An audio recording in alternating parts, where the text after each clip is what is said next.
Baik, selamat pagi anak-anak semua. Kita lanjutkan materi untuk hari ini, yaitu ukuran penyebaran data. Minggu lalu kita sudah belajar tentang ukuran pemusatan data. Ukuran pemusatan data sendiri terdiri dari min, median, modus, kuartil, desil, persentil. Ya, sekarang kita membahas ukuran penyebaran data. Tentu anak-anak masih ingat rumus-rumus tentang ukuran pemusatan data ya. Min itu gimana rumusnya, median itu gimana rumusnya, dan lain-lain. Dalam mempelajari ukuran penyebaran data ini, kita akan tetap memakai rumus. Ya, rumusnya tinggal dipakai saja. Tetapi ada perbedaan sedikit mungkin dari ukuran pemusatan data. Nah, ukuran penyebaran data itu terdiri dari jangkauan, kemudian simpangan rata-rata, simpangan baku, kemudian ragam atau varian. Tujuan kita mempelajari ukuran penyebaran data adalah untuk memahami konsep bagaimana ukuran penyebaran data tersebut dengan cara pembelajaran daring dan dengan cara berdiskusi. Kedua, dengan cara pembelajaran daring, kalian bisa menyelesaikan permasalahan-permasalahan yang berkaitan dengan ukuran penyebaran data. Ya, kita lanjutkan saja ke materi ukuran penyebaran data yang pertama. Ukuran penyebaran data adalah suatu ukuran yang menyatakan seberapa besar nilai-nilai data berbeda atau bervariasi dengan nilai ukuran pusatnya, atau seberapa besar penyimpangan nilai-nilai data dengan nilai pusatnya. Jadi intinya ukuran penyebaran data itu menunjukkan seberapa besar penyimpangan yang terjadi antara pusat dengan data-data yang dimaksud. Ukuran pemusatan data yang pertama. Yang pertama ada jangkauan atau ring. Jangkauan adalah selisih antara nilai maksimum dan nilai minimum yang terdapat dalam data. Jangkauan dapat dihitung dengan rumus R itu jangkauan, ya singkatan dari ring, sama dengan Xmax kurang Xmin. Xmax itu data terbesar, Xmin data terkecil. Kalau untuk data tunggal ini gampang sekali. Contohnya, tentukan ring atau jangkauan dari data 10, 6, 8, 2, 4. Kita tinggal mencari yang mana data terbesar, yang mana data terkecil, kemudian kurangkan. Ring sama dengan Xmax kurang Xmin. Xmax-nya 10, X-minnya 2, 10 kurang 2, 8. Untuk data berdistribusi kelompok, ringnya juga rumusnya sama, Xmax kurang Xmin. Cuma Xmax itu adalah titik tengah kelas yang terbesar. Xmin adalah titik tengah kelas yang terkecil. Ya, kalian sudah belajar tentang kelas-kelas kalau data tersebut didistribusi secara berkelompok. Ukuran penyebaran data yang kedua adalah simpangan rata-rata. Simpangan rata-rata dari sekumpulan bilangan adalah nilai rata-rata hitung harga mutlak simpangan-simpangannya. Ya, berarti di sini ada harga mutlak. Harga mutlak itu maksudnya, ya rumusnya seperti ini. Untuk data tunggal, rumusnya SR sama dengan sigma harga mutlak X kurang X bar per N. Nah, untuk keterangannya saya tuliskan di sini.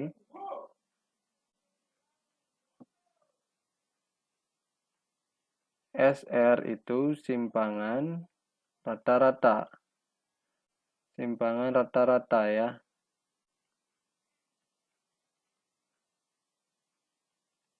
X itu adalah data.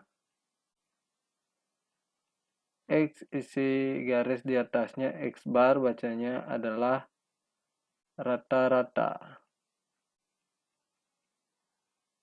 N adalah banyak data.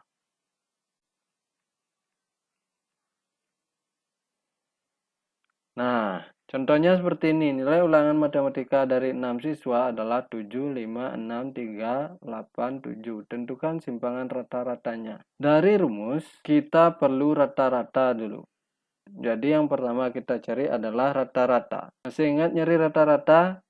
Ya, saya yakin anak-anak pasti masih mengingatnya. Rata-rata dicari dengan menjumlahkan seluruh data dibagi banyak data. Kita lihat soalnya, 7, 5, 6, 3, 8, 7 itu datanya, jadi jumlahkan ini semua dibagi banyak data. Banyak datanya tinggal hitung 1, 2, 3, 4, 5, 6. Ya, 7 tambah 5 tambah 6 tambah 3 tambah 8 tambah 7 per 6. Hasilnya tinggal dibagi 6 ya, sehingga didapat 6 rata-ratanya. Sekarang kita tinggal menyesuaikan perhitungan kita selanjutnya dengan rumus. Diminta sigma, sigma itu artinya jumlah, X kurang X bar. Jadi setiap data dikurangi rata-rata. Data yang pertama adalah 7 ya. Jadi 7 kurang 6, kasih tanda mutlak. Tambah, data kedua 5 kurang 6, kasih tanda mutlak. Terus 6 kurang 6, kasih tanda mutlak. Terus 3 kurang 6, kasih tanda mutlak. 8 kurang 6, kasih tanda mutlak. 7 kurang 6 lagi. 6 yang di belakang ini adalah rata-rata ya, rata-rata. Berarti ini dia, 6 ini. Semua dikasih tanda mutlak, artinya kalau hasilnya negatif, jadinya positif dia. Nah, di sini 7 kurang 6, 1 kan. Nah, saya tulis 7 kurang 6 kan 1. Dimutlakkan tetap 1. Tambah 5 kurang 6 berapa? Min 1. Kena mutlak jadinya 1. 6 kurang 6, 0. Kena mutlak tetap 0. 3 kurang 6 min 3. Kena mutlak jadinya 3. 8 kurang 6, 2. Kena mutlak 2. 7 kurang 6, 1. Kena mutlak 1. Jadi kalau ditambahkan ini 1 hasilnya 1 tambah 1 tambah 0 tambah 3 tambah 2 tambah 1.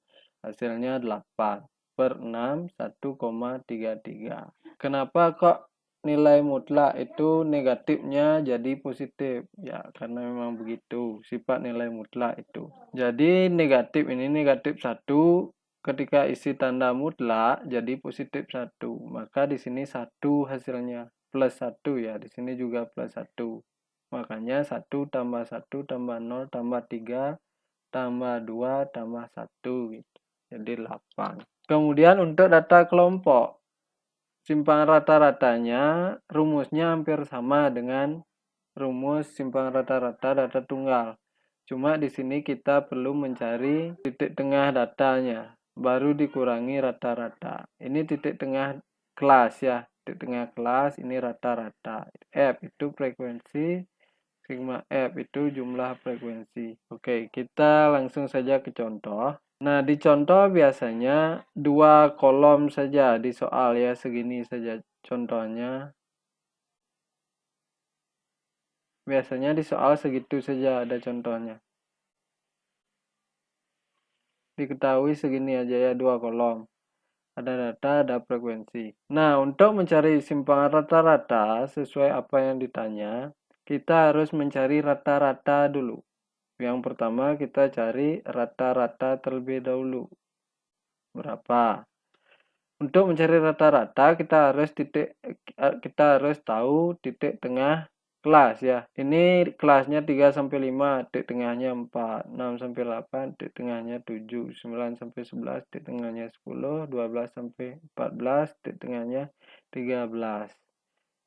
Ya, berarti tambahin kolom titik tengah lagi. Kemudian F kali titik tengah. Ya, ini titik tengah ya. Saya kasih I, titik tengah. Berarti 2 kali 4, 8. 4 kali 7, 28. 8 kali 10, 80. 6 kali 13, 78. Rumus untuk mencari rata-rata ada di sini. Ya, rata-rata sama dengan sigma F kali X per sigma F. Atau di bawahnya bisa diganti dengan N ya. Jadi sigma F kali X per N gitu bisa. Sigma F kali X. Kita kembali sini. F kali XI. Ya, jadi ini dijumlahkan di sigma, maksudnya 8 tambah 28 tambah 80 tambah 78 kan 194. Itu namanya F kali XI di sigma ya. Ini berarti. Jadi ini kurang I, kita tambahkan I saja. Sigma F kali XI per sigma F. Berarti 194 ini per sigma F berapa? Ini sigma F, ya jumlah dari frekuensi semua 20 per 20. Jadi 194 per 20, 9,7. Kita tinggal menambah kolom lagi. Nah, di tabel yang sama ditambah kolom ya. Nama kolomnya XI kurang X bar. Jadi XI itu titik tengah, data dikurangi rata-rata. Rata-rata berapa tadi? Setelah kita hitung rata-ratanya 9,7 ya. Rata-rata adalah 9,7. Nah, jadi XI kurang X bar yang pertama 4 kurang 9,7 berapa? 5,7 negatif ya. Tetapi karena ada harga mutlak jadi positif. 7 kurang 9,7 min 2,7 kena harga mutlak jadi 2,7 saja. 10 kurang 9,7 0,3 emang positif. 13 kurang 9,7 3,3. Karena rumusnya seperti ini, F kali harga mutlak XI kurang X bar. Kita buat kolom lagi, namanya F kali XI kurang X bar. XI kurang X bar kan ini dia. Kali F yang mana? Ini 2. 2 kali 5,7, 11,4. 4 kali 2,7, 10,8. 8 kali 0,3, 2,4.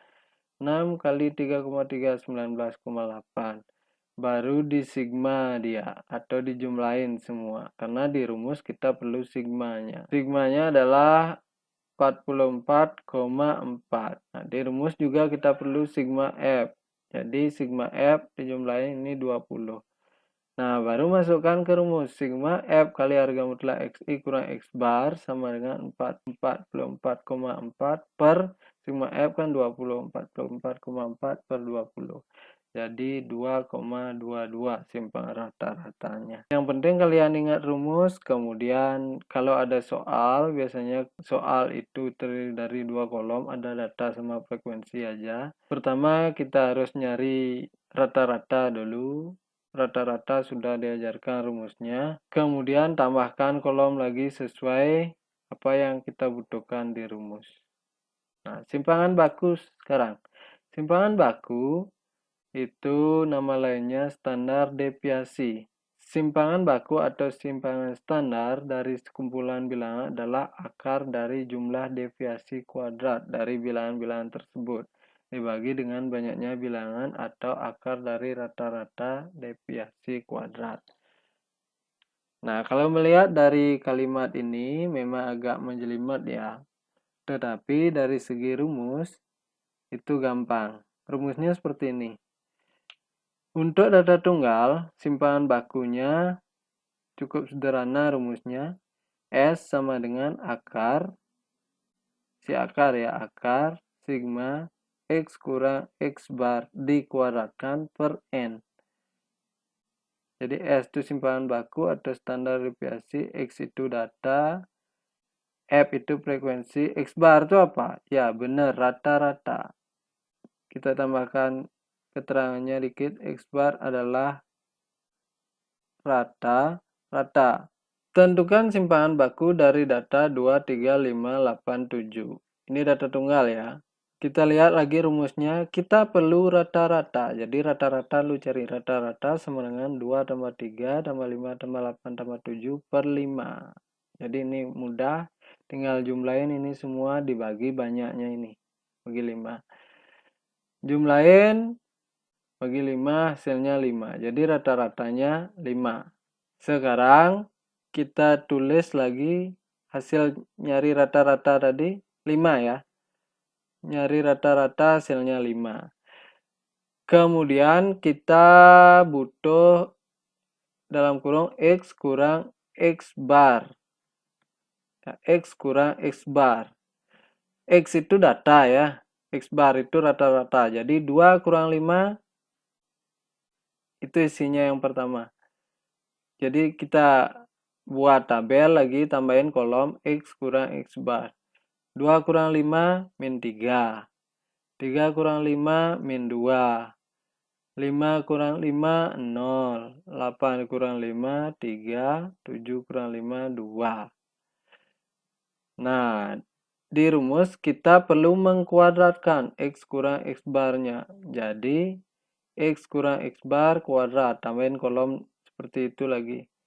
Jadi hasilnya ini dikuadratkan. Min 3 dikuadratkan 9. Min 2 dikuadratkan 4. 0 dikuadratkan 0. 3 dikuadratkan 9. 2 dikuadratkan 4. Baru di sigma. Karena kita butuh sigmanya. Berarti ini di sigma atau dijumlahkan. 9 tambah 4 tambah 0 tambah 9 tambah 4, 26 jumlahnya. N itu banyak data. Berapa banyak data di sini? 5 ya. Jadi rumusnya S akar sigma X kurang X bar kuadrat per N. Sigma X kurang X bar kuadrat itu adalah 26. N-nya 5. Jadi akar 26 per 5. Akar 5,2. Kalau dicari ini bisa pakai kalkulator. Oke, untuk data berkelompok, rumusnya hampir mirip. Cuma untuk data berkelompok kita perlu XI. XI itu adalah titik tengah dari masing-masing kelas ya. Rumusnya hampir sama. Sigma F kali, di sini ada F, jadi frekuensi dikali dengan XI kurang X bar kuadrat per sigma F, baru diakarin. XI titik tengah kelas interval, F frekuensi, S simpangan baku. Nah, kita langsung ke contoh ya. Tentukan simpangan baku data di bawah ini. Biasanya kan segini aja soalnya. Ada data, ada frekuensi. Untuk menjawabnya kita harus tahu dulu rumus untuk mencari simpangan baku. Rumusnya kan gini. Kita perlu apa ini? Kita perlu mencari rata-rata. Jadi pertama kita cari pokoknya rata-rata dulu. Nah, untuk mencari rata-rata berarti kita nambahkan XI satu kolom ini. Nah, di soal standarnya 2 kolom. Karena kita nyari rata-rata, kita nambahin sesuai rumus rata-rata. Kita nyari XI dulu. 51 sampai 55, 53 XI-nya. 56 sampai 60, 58 dan seterusnya ya. Terus tambahin kolom lagi F kali XI. Karena untuk nyari rata-rata ini rumusnya ya. Ini rumusnya sigma F kali XI. Jadi F kali XI frekuensi kali 53, frekuensi 4 kali 53, 212, 12 kali 58 ini, 15 kali 63 ini, dan seterusnya. Baru di sigma, karena di rumus perlu di sigma, jadi 3175 hasilnya. Per sigma F berapa? Frekuensi jumlahin semua 50. Jadi 3175 per 50 hasilnya 63,5. Inilah X bar atau rata-rata. Berarti sampai sini ini adalah untuk mencari rata-rata saja dulu. Rumus untuk mencari simpangan baku, kita perlu XI kurang X bar dikuadratkan. Jadi XI kurang X bar ditambahin kolomnya. XI kurang X bar ya, ini kolomnya. Tulis lagi kolom baru. XI kurang X bar, XI 53. X bar berapa tadi? 63,5. Jadi 53 kurang 63,5 ini hasilnya. Min 10,5. 58 kurang 63,5 min 5,5. 63 kurang 63,5 min 0,5. 68 kurang 63,5 4,5. 73 kurang 63,5 9,5. Kemudian sesuai rumus kita perlu XI kurang X bar kuadrat. Jadi tambahin kolom lagi. Tambahin kolom lagi namanya XI kurang X bar kuadrat. Berarti hasil-hasilnya ini kita kuadratkan. Min 10,5 kuadrat 110,25. Min 5,5 kuadrat 30,25 dan seterusnya semua dikuadratkan. Nah, di sini kita perlu F kali XI kurang X bar kuadrat. Maka tambahin kolom lagi. F kali XI kurang X bar kuadrat namanya. F-nya berapa? F diambil dari soal di awal. 4 kali ini berarti. Kali 110,25 ini. 4 kali 110,25, 441. 12 kali ini hasilnya. 15 kali ini hasilnya. 13 kali ini hasilnya. 6 kali ini hasilnya. Sesuai rumus kita perlu sigmanya, artinya dijumlahkan. Jadi F kali XI kurang X bar kuadrat itu dijumlahkan semua. Jadi hasilnya 1612,5. Ya, kita tinggal nulis rumus ulang sigma akar sigma F kali XI kurang X bar kuadrat per sigma F. Jadi 1612,5 per sigma F 50 ya. Banyak data, 50. Jadi ini dibagi pakai kalkulator 32,25 baru diakarin 5,68. Jadi simpangan bakunya adalah 5,68. Nah, ragam atau varian. Ini ukuran penyebaran data yang terakhir ya. Ragam atau varian. Ragam atau varian adalah simpangan baku yang dikuadratkan. Jadi di sini intinya untuk mencari ragam atau varian, sama rumusnya dengan simpangan baku, cuma nggak isi akar ya. Nggak isi akar. Akarnya ini dihapus saja. Isi rumusnya sama, baik itu data tunggal maupun data kelompok. Atau dengan kata lain ketika kalian disuguhkan soal misalnya disuruh nyari ragam atau varian, kalian bisa nyari simpangan baku dulu. Seperti ini, nyari simpangan baku kan 5,68 hasilnya. Ketika ditanya selanjutnya ragam berapa gitu. Tinggal mengkuadratkan hasilnya ini. 5,68 dikuadratkan. Itulah ragam atau varian. Atau kalau mau nyari dari awal, caranya tinggal ngilangin tanda akarnya ini. Artinya ini nggak diakarin gitu. Ini nggak diakarin. Ini nggak diakarin. Jadi hasilnya 32,25. Ya, mirip atau sama rumusnya. Tanpa akar saja. Itu ragam atau varian. Itu saja untuk ukuran penyebaran data. Saya ulangi dan saya simpulkan. Ukuran penyebaran data ada jangkauan, kemudian simpangan rata-rata, simpangan baku, kemudian ragam atau varian. Di video mungkin penjelasan saya agak cepat, nanti bisa di post ya atau diplanin belajarnya. Saya yakin kalian pasti mengerti kalau ada niat belajar ya.